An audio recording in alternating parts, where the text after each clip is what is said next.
Great day. Welcome to Let's Write Together. My name is Ashley, the journaling coach, and I'm here to make sure that you have a space to reflect, write, and to release, all on the pages of your journal. If I had to give my inner critic a name, a personality, and a voice, what would they sound like?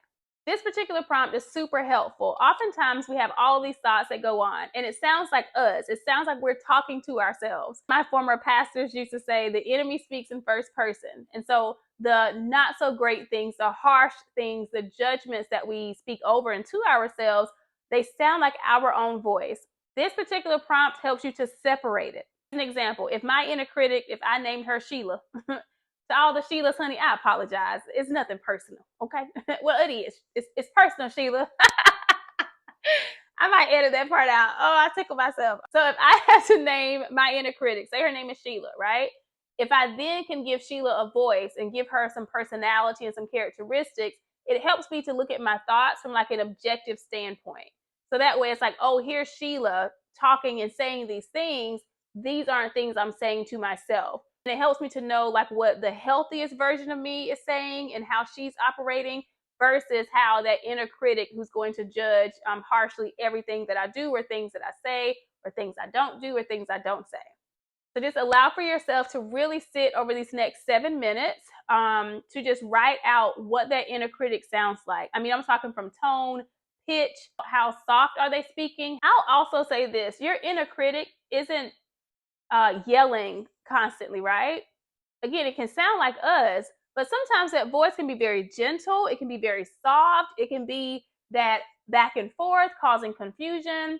So allow for yourself to really just sit in this space in this moment and ask yourselves, like, when I'm speaking harshly to myself or when I'm judging myself in a way that isn't warranted, what does that voice sound like? How soft spoken are they? How loud are they? How gentle are they? I have the timer set for 7 minutes, and we're going to write from the prompt of, if I had to describe my inner critic by giving them a name, a voice, and personality, I would say. So just allow for yourself to describe them, allow for yourself to name them, allow for yourself to really have a depiction of who and what they are. So that way, when they rise up again, you're able to separate yourself. You're able to look at your thoughts objectively instead of subjectively or applying them to, oh my gosh, why am I thinking like this? Why am I speaking to myself like this? All right, let's write together.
You all know what sound that is. That completes our 7 minutes of writing.